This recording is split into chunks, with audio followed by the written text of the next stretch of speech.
बालेनले हटाउन खोजेपछि रविसँग गोप्य संवाद गर्न काभ्रेको दूषित थानी रिसोर्ट पुगे अर्थमन्त्री वाग्ले। कानुन मन्त्री सुविता गौतमको कुर्सी समेत धरापमा परेको चर्चा।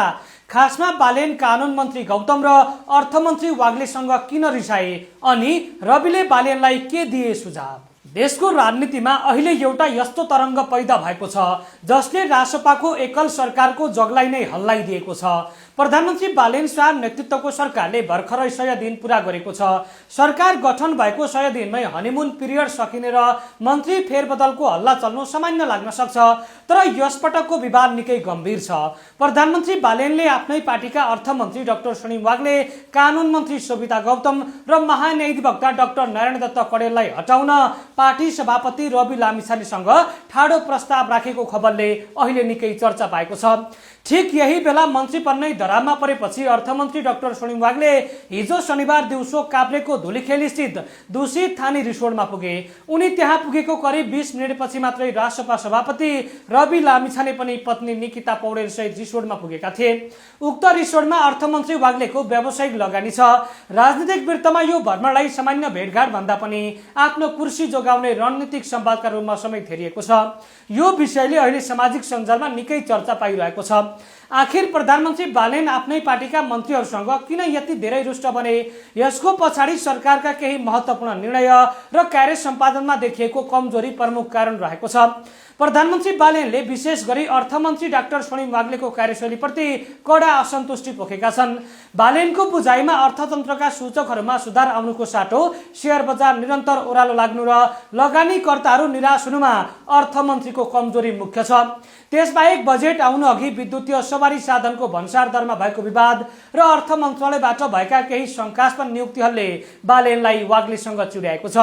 पछिल्ला दिनहरूमा बालेनले निजी क्षेत्र र व्यवसायीहरूसँग गरेका बैठकहरूमा अर्थमन्त्रीलाई बोलाउन छाड्नुले पनि उनीहरू बीचको सम्बन्ध कतिसम्म बिग्रिएको छ भन्ने प्रश्न पार्छ। बालेनले वाग्लेको बोल्ने एउटा र गर्ने अर्को शैलीका कारण सरकारको साग गिरेको भन्दै उनलाई कुनै पनि हालतमा हटाउनु पर्ने अडान लामिछानेसँग राखेका खबर बाहिरिएका छन्।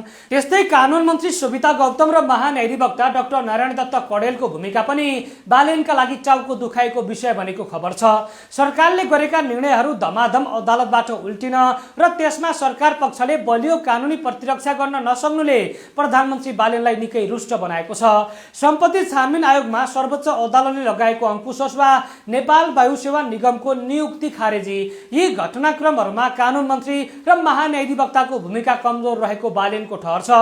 पूर्व प्रधानमन्त्री केपी शर्मा ओली र पूर्व गृहमन्त्री रमेश लेखक अदालतको आदेशबाट रिहा हुनुलाई पनि बालेनले कानुनी कमजोरीका रूपमा लिएका छन्।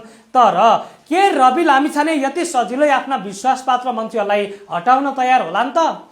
विश्वस्त स्रोतका अनुसार बालेनको दबावको सामना गर्न रविले पनि काउन्टर रणनीति अपनाएका छन्। लामिछानेले प्रधानमन्त्री बालेनको सल्लाहकार टिम, विशेष गरी प्रमुख स्वकीय सचिव कुमार बेन र राजनीतिक सल्लाहकार असीम शाहलाई तत्काल हटाउन समेत माग गरेको खबर बाहिरिएको छ। रविले बालेनसँगको संवादमा प्रधानमन्त्रीको सचिवालयका कारणले सरकार विवादमा परेको आरोप समेत लगाएका छन्। विशेष गरी संविधान संशोधनको बहस र राहदानी छपाई प्रकरणमा सचिवालयको भूमिकालाई लिएर रविले गम्भीर असन्तुष्टि व्यक्त गरेका छन्।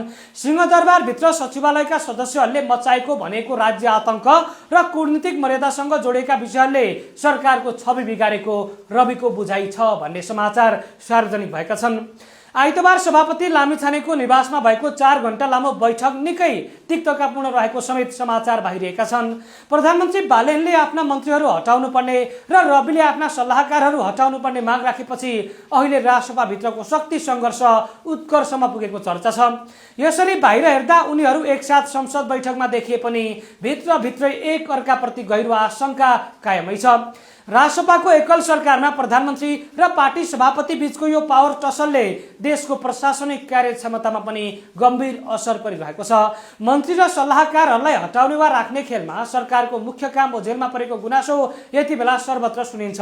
बालेन एकतर्फी रूपमा आफ्नो क्लिन टिम बनाउन चाहन्छन्, जबकि रवि लामिछाने आफ्ना निकटवर्तीहरूलाई संरक्षण गर्ने प्रयासमा देखिन्छन्। अब धुली खेलको रिसोर्टमा भएको अर्थमन्त्री र सभापतिको भेटले यो विवाद अझ जटिल मोडमा पुगेको संकेत पनि गरेको छ। यदि बालेन आफ्नो अडानबाट पछि हट्दैनन् र रवि आफ्ना मन्त्रीहरू जोगाउन लागि पर्छन् भने यसले रासपाको एकल सरकारको आयुमाथि नै प्रश्न चिन्ह खडा गर्न सक्छ। आगामी दिनमा सरकारको तर्फबाट मन्त्रीमण्डल पुनर्गठन हुन्छ वा प्रधानमन्त्री र सभापति लामिछाने बीच कुनै मध्यमार्गी सम्झौता हुन्छ त्यो भन्ने हेर्न बाँकी छ। तर यो विवादले स्पष्ट पारेको छ कि सत्ताको 100 दिनपछि रासपा भित्रको आन्तरिक कलह व्यवस्थापन गर्न अब कठिन भइसकेको छ। सरकारका हरेक निर्णयमा अदालतको अंकुश लाग्नु र पार्टी भित्रै एकअर्काका मान्छे हटाउने होडबाजी चल्नुले रासपाको भविष्य कतातिर जाँदैछ भन्ने प्रश्न समेत आम जनतामा खडा भएको छ।